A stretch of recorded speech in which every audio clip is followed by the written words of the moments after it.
Assalamualaikum warahmatullahi wabarakatuh. Halo semua, perkenalkan nama saya Ica Nurul Fatimah dengan NIM 215144047. Saya adalah mahasiswi D4 Keuangan Syariah Politeknik Negeri Bandung. Dan video ini saya buat untuk memenuhi tugas mata kuliah aplikasi kuantitatif bisnis syariah. Dalam video ini, saya akan menjelaskan sedikit dan memberikan tutorial mengenai pengujian komparasi menggunakan aplikasi IBM SPSS Statistik. Dan data yang saya ambil untuk melakukan pengujian ini adalah dari PT Bank Syariah Indonesia. Untuk lebih selengkapnya, cek videonya sampai akhir. Baik, sebelumnya di sini saya akan menjelaskan secara singkat mengenai pengujian komparasi. Pengujian komparasi adalah uji perbandingan atau uji beda yang dilakukan untuk menilai adanya perbedaan antara variabel-variabel yang akan dianalisis. Dan dalam pengujian komparasi ini terdapat dua tipe pengujian, yaitu ada statistik parametrik dan ada statistik non-parametrik. Untuk statistik parametrik sendiri, yaitu adanya syarat-syarat mengenai parameter populasi seperti adanya asumsi kenormalan, dan untuk variabel-variabel yang akan dianalisisnya pun pada umumnya terukur dalam skala interval atau rasio. Lalu ada lebih banyak atau lebih dari dua variabel bebas yang dapat dianalisis secara bersamaan pada satu analisis. Sedangkan untuk statistik non-parametrik tidak adanya syarat-syarat mengenai parameter populasi seperti tidak adanya asumsi kenormalan. Lalu untuk variabel yang dianalisisnya pada umumnya terukur pada skala ordinal atau nominal. Dan pada statistik non-parametrik ini masih terbilang sangat terbatas karena hanya terdapat satu variabel bebas yang dapat dianalisis. Baik, kita lanjut ke pengujian yang pertama, yaitu ada paired sample t-test. Paired sample t-test di sini adalah uji beda dua sampel berpasangan, karena dari judulnya aja uji P berpasangan gitu. Jadi untuk sampel-sampel setiap variabelnya itu memiliki jumlah yang sama. Dan tujuan dari dilakukannya pengujian paired sample t-test ini adalah untuk melihat apakah ada perbedaan rata-rata dari kedua sampel tersebut atau tidak. Dan di sini saya sudah mempunyai data ROA atau Return on Asset dari BSI pada periode sebelum merger dan setelah merger. Di sini saya ambil datanya itu dari website Bank BSI, yang dimana untuk periode sebelum merger saya mengambil dari data keuangan triwulan Maret 2018 sampai Desember 2020, yang dimana pada saat itu nama laporan keuangannya masih mengatasnamakan BRI Syariah. Sedangkan untuk periode setelah merger ini saya mengambil dari laporan keuangan triwulan bulan Maret 2021 sampai Desember 2023. Dan untuk masing-masing variabel, yaitu variabel sebelum merger dan setelah merger, keduanya sama-sama memiliki jumlah sampel yaitu 12 setiap variabelnya. Lalu di sini saya akan mencoba untuk ujinya dengan melakukan pengujian paired sample t-test. Apakah berhasil atau tidaknya kita coba bersama gitu ya. Lalu di sini, tampilan awal dari SPSS itu adalah seperti ini, yang dimana kita harus mengisi terlebih dahulu variabel view-nya. Nah, untuk name di sini kita isi dengan nama variabel yang akan kita analisis. Kalau di sini berarti saya mengisinya ROA sebelum merger dan ROA setelah merger. Nah, untuk desimalnya di sini saya mengambil 2 di belakang koma karena untuk data ROA ini untuk datanya dalam bentuk rasio gitu. Lalu kita ke pinggir, di sini akan ada measure. Nah, measure di sini ini masih unknown. Kita ubah menjadi scale karena data yang kita uji adalah data parametrik, yaitu data yang berbentuk rasio. Lalu setelah variabel view di sini sudah terisi, kita akan lanjut ke data view.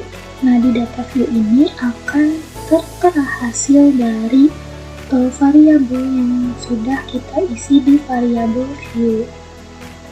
Lalu di sini kita akan lanjut mengisikan datanya. A few moments later. Baik, di sini saya sudah mengisi data dari setiap variabelnya. Tertera ada 12 sampel atau data.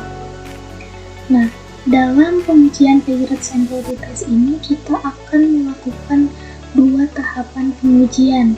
Yang pertama kita akan melakukan uji normalitas, lalu kita akan melakukan uji paired sample retest.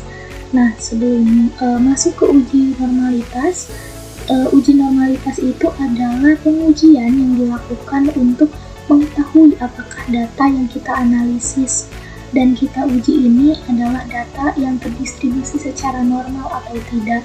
Karena pada akhirnya dalam hasil uji normalitas ini akan membawa kita untuk melakukan pengujian selanjutnya, apakah kita melakukan pengujian untuk data parametrik atau non-parametrik. Baik, untuk hipotesis yang diajukan pada uji normalitas ini ada H0 atau data terdistribusi secara normal, dan HA atau hipotesis alternatif, yaitu data tidak terdistribusi secara normal.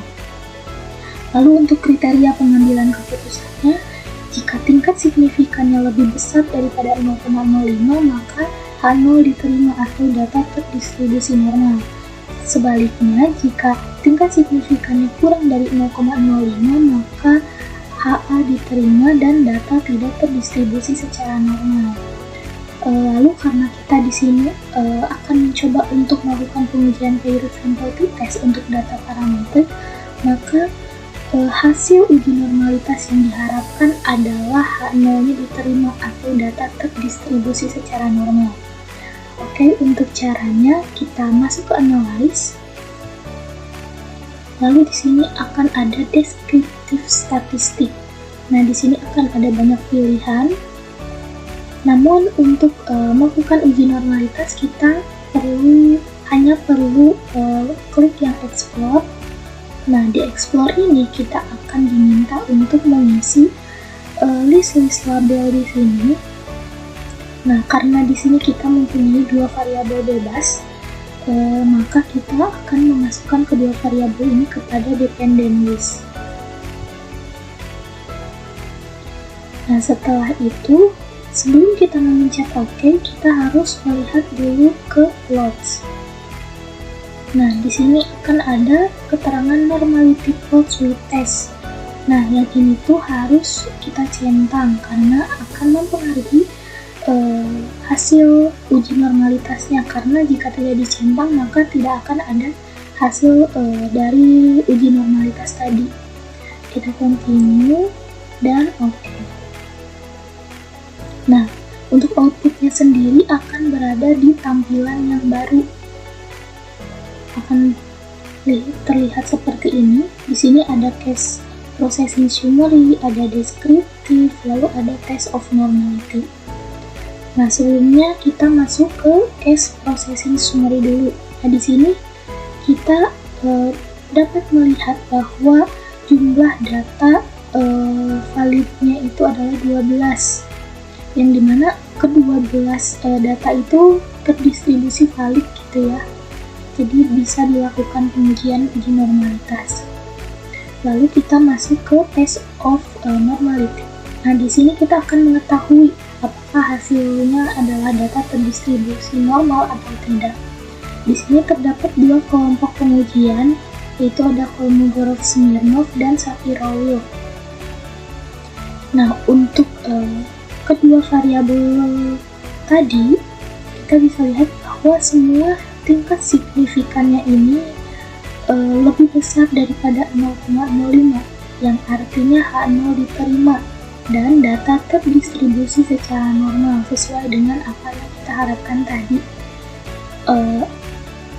Baik setelah itu, karena hasil signifikannya itu lebih tinggi dan data terdistribusi normal, maka kita dapat lanjut untuk melakukan uji paired sample t-test untuk data parametrik.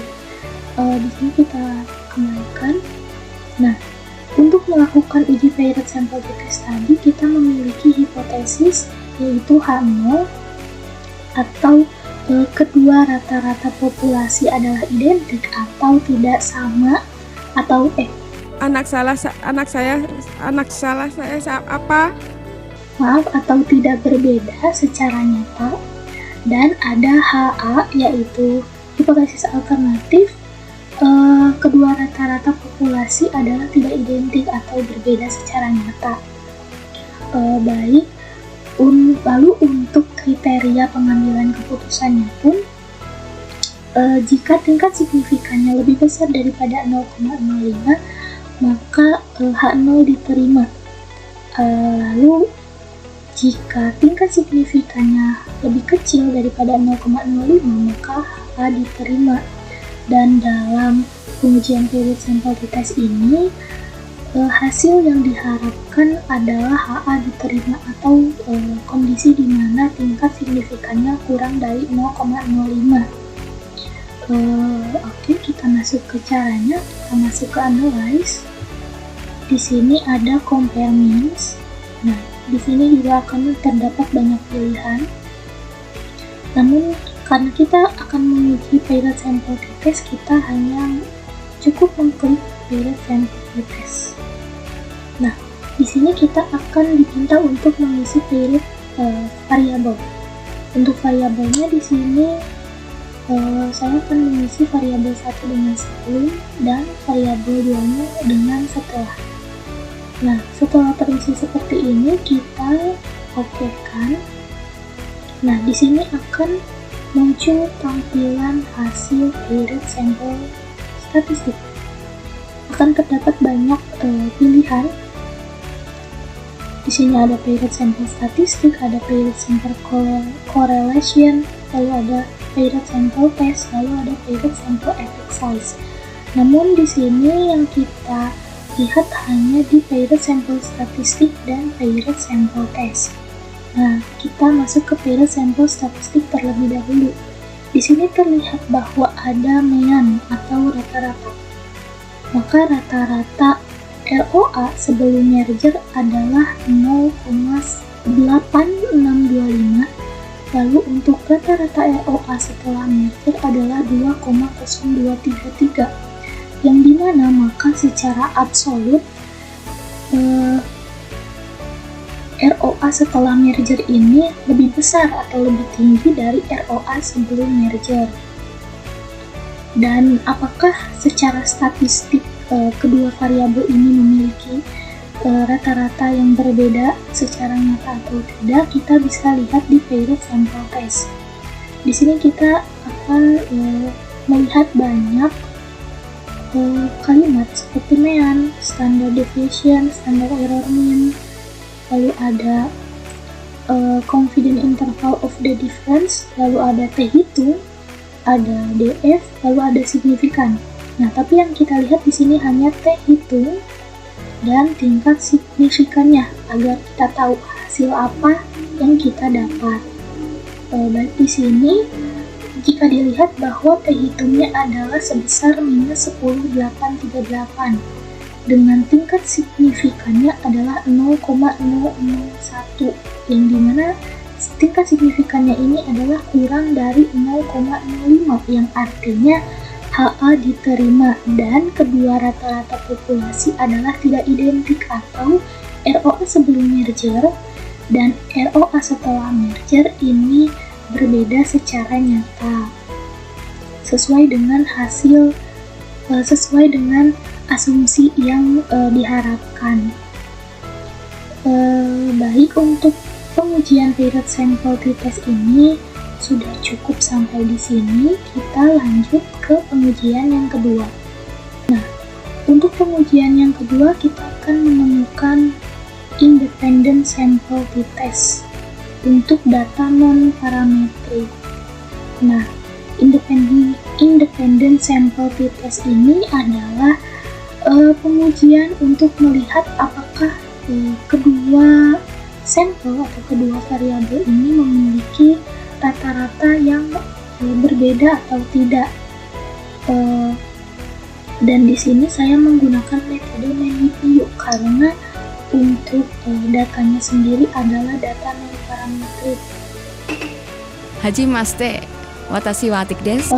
Untuk metode Man-WITH-MIU ini adalah statistika non-parametrik berpasangan dari uji independent sample t-test ketika data yang dianalisisnya terdistribusi tidak normal dan dibutuhkan asumsi bahwa hasil analisisnya adalah varians populasi sama atau homogen. Oleh karena itu, dalam pengujian independent sample t-test ini kita akan melakukan 3 tahapan pengujian, yaitu ada uji normalitas, lalu ada uji homogenitas, dan ada uji independent sample t-test. Nah, kita masuk ke pengujian normalitas dulu. Nah, tapi sebelumnya di sini saya sudah memiliki data DER atau Depth Equity Ratio dari BSI untuk periode sebelum dan sesudah merger. Namun berbeda dengan data predict sample tadi, di sini saya mengambil data laporan keuangan bulanan dari Januari 2020 sampai Desember 2021. Untuk periode sebelum merger, di sini saya mengambil 13 sampel atau 13 data, yaitu dari Januari 2020 sampai Januari 2021. Karena seperti yang kita tahu bahwa BSI itu mulai beroperasinya Januari 2021, yang pastinya untuk laporan keuangan barunya itu akan ada di bulan berikutnya, yaitu Februari 2021. Dan bisa kita lihat bahwa dari jumlah data dua variabel ini tidak sama, yang artinya ini memenuhi syarat untuk dilakukannya pengujian independent sample t-test. Berbeda dengan uji T berpasangan tadi, karena ini adalah uji T saling bebas, yang artinya jumlah sampelnya pun bisa bebas gitu, tidak harus sama setiap variabelnya. Baik, kita akan lanjut masukkan ke SPSS. Sebelumnya yang ini saya akan kembalikan dulu, dan di sini sudah tertera SPSS kosong.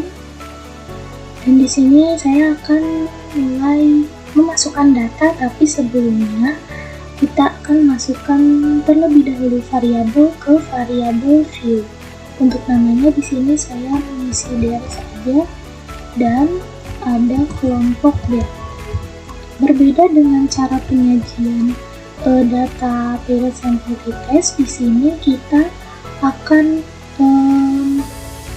menyatukan sampel-sampel ini ke dalam satu variabel dan akan membuat variabel lain untuk memisahkan variabel sebelumnya. Untuk kelompok DER, desimalnya saya nolkan, dan di sini measure-nya kita ubah menjadi ordinal dan ini menjadi nominal karena ini sesuai dengan kriteria dari data non-parametrik. Lalu setelah itu kita masuk ke data view. Nah, di sini akan tertera hasil variabel yang kita isi. Lalu di sini saya akan mengisi variabel DER terlebih dahulu dengan mengisi semua data dari sebelum merger dan setelah merger. So much later that the old narrator got tired of waiting and they had to hire a new. Baik, di sini saya sudah mengisi sebanyak 24 data. 13 data dari sebelum merger dan 10 data dari setelah merger. Baik, selanjutnya saya lanjutkan ke pengisian kelompok DER. Nah, untuk pengisian kelompok DER ini kita hanya perlu mengetik satu angka saja untuk merubah menjadi kalimat sesuai dengan variabel yang diinginkan. Caranya kita masuk ke variabel view, lalu di sini ada values. Nah, kita apakah yang kelompok DARE saja, kita klik 3. Lalu value-nya kita masukkan bebas angka apa saja. Di sini saya pakai 1. Labelnya saya tulis L sebelum merger. Jangan lupa di add dan tambahkan value lainnya. DARE setelah merger. Di add juga, lalu oke. Nah, untuk cara pengisiannya kita kembali ke data view. Nah, di sini kita akan tulis hanya value-nya saja sesuai yang tadi kita isi. Untuk kelompok 1 atau sebelum merger itu kita akan mengisinya sampai data ke 13. A few minutes later. Untuk kelompok 2 kita mengisi dari data 14 sampai 24. 2000 years later. Nah, setelah ini, hal yang kita lakukan pertama kali untuk dilakukan pengujian adalah uji normalitas, sama seperti pengujian Paired Sample T-Test tadi. Caranya masih sama dan hipotesisnya masih sama. Namun untuk di Independent Sample T-Test ini, hasil yang diharapkan akhirnya itu adalah HA diterima atau data tidak terdistribusi secara normal, yang dimana oleh karena itu tingkat signifikannya harus kurang dari 0,05. Baik, kita buktikan. Masuk ke Analyze, lalu ke Descriptive Statistic, lalu Explore. Nah, berbeda dengan cara penyajian atau cara penempatan dari Paired Sample T-Test tadi, untuk DARE-nya kita masukkan ke Dependent List, sedangkan untuk kelompoknya kita masukkan ke Factor List. Dan tidak lupa kita cek apakah normality threshold testnya sudah tercapai atau belum. Continue dan oke. Nah, di sini akan ada tampilan output baru untuk data DARE ini. Nah, di case processing summary di sini bisa dilihat bahwa jumlah data dari DARE sebelum merger adalah 13 dan DARE setelah merger adalah 11 sesuai dengan data yang sudah disajikan tadi. Lalu kita masuk ke test of normality. Masih sama, ada kelompok Kolmogorov-Smirnov dan Shapirov.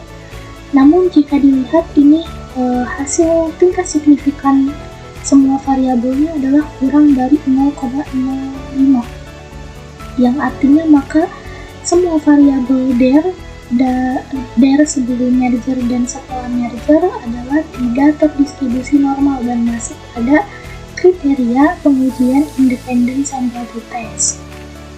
Nah, karena sudah tidak normal, kita lanjut ke pengujian yang kedua, yaitu uji homogenitas, yaitu di mana pengujian ini bertujuan untuk melihat apakah data yang kita analisis ini adalah data yang homogen atau sama atau tidak. Dan dalam hal ini hasil yang diharapkan adalah datanya itu homogen atau sama. Nah, hipotesis yang diajukannya adalah H0 atau varians populasi adalah sama atau homogen, dengan kriteria pengambilan keputusan adalah tingkat signifikannya itu lebih dari 0,05. Dan sebaliknya untuk hipotesis alternatif, yaitu varians populasi adalah beda, yang dimana dengan kriteria pengambilan keputusannya adalah hasil tingkat signifikannya harus kurang dari 0,05. Nah, kita masuk ke caranya, kita masuk ke Analyze, lalu kita masuk ke Compare Means. Di sini akan ada banyak pilihan, namun karena di sini kita akan melihat datanya homogen atau tidak, kita lihat di One Way ANOVA. Nah, ininya cara pengisiannya masih sama dengan pengisian uji normalitas tadi. Kita masukkan DARE kepada Dependent List, lalu kelompok ke faktor. Nah, sebelum memencet OK, kita harus lihat dulu di option. karena di option ini ada homogeneity of variance test. Di sini kita checklist, lalu continue. Nah, lalu kita bisa oke. Nah, di sini akan tertera hasil uji homogenitas. Akan ada test of homogeneity of variance dan ANOVA. Namun di sini kita lihatnya dari tingkat signifikannya saja. Nah, di ANOVA ini tingkat signifikannya adalah 0,206 yang dimana lebih besar daripada 0,05. Maka sesuai dengan hipotesis tadi bahwa H0 diterima dan varians populasi data adalah sama atau homogen. Lalu kita akan lanjut ke pengujian terakhir, yaitu independent sample t-test, yang dimana memang syaratnya adalah datanya terdistribusi tidak normal dan harus homogen. Lalu setelah itu akan melihat dulu hipotesis dari independent sample t-test ini, yaitu ada H0 atau kedua rata-rata populasi adalah identik atau tidak berbeda secara nyata, yang dimana kriteria pengambilan keputusannya adalah di mana tingkat signifikannya lebih besar daripada 0,05, dan sebaliknya jika tingkat Wait a minute. Who are you? Jika tingkat signifikannya itu kurang dari 0,05, maka hipotesisnya adalah hipotesis alternatif, yaitu tidak identik atau berbeda secara nyata. Di sini saya akan mencoba membuktikannya apakah hasilnya adalah identik atau tidak. Namun hal yang diharapkan dari pengujian independent sample t-test ini adalah HA yang diterima atau kedua rata-rata populasi adalah tidak identik atau berbeda. Caranya kita masuk ke analyze, lalu kita ke non-parametric test, karena di sini kita menggunakan data non-parametric. Nah, di sini akan ada banyak pilihan. Ada one sample, ada independent sample, ada relate sample. Nah, namun kita di sini akan menggunakan regresi dialog. Nah, di sini juga akan ada banyak pilihan. Kita akan menggunakan two independent sample karena kita memiliki dua variabel sampel. Nah, lalu kita akan mengisi tes variabel list ini dengan dir dan kelompok dir-nya dengan grouping variabel. Nah, jangan lupa define grupnya kita isi sesuai dengan value yang tadi kita buat di awal. Lalu kita continue, dan di sini kita bisa lihat bahwa test type-nya adalah menggunakan metode man with new, yang dimana memang jika kita akan menganalisis data independent sample t-test untuk data non-parametrik itu akan menggunakan metode man with new. Lalu kita oke. Nah, di sini akan tertera hasilnya, ada tabel rank dan ada tabel tes statistik. Nah, sebelumnya di sini kita lihat dalam tabel ranks akan ada mean rank dari variabel dir sebelum merger dan setelah merger. Dapat dilihat bahwa rata-rata dari dir sebelum merger adalah 9,62. Dan rata-rata dir setelah merger adalah 15,91, yang dimana maka secara absolut dir setelah merger ini memiliki tingkat yang lebih tinggi atau lebih besar dari dir sebelum merger. Dan lalu kita masuk ke tes statistik. Di sini kita akan menemukan hasil apakah kedua data populasi itu memiliki perbedaan secara nyata atau tidak. Kita akan lihat di tes statistik dan kita akan dilihat di exact signifikan.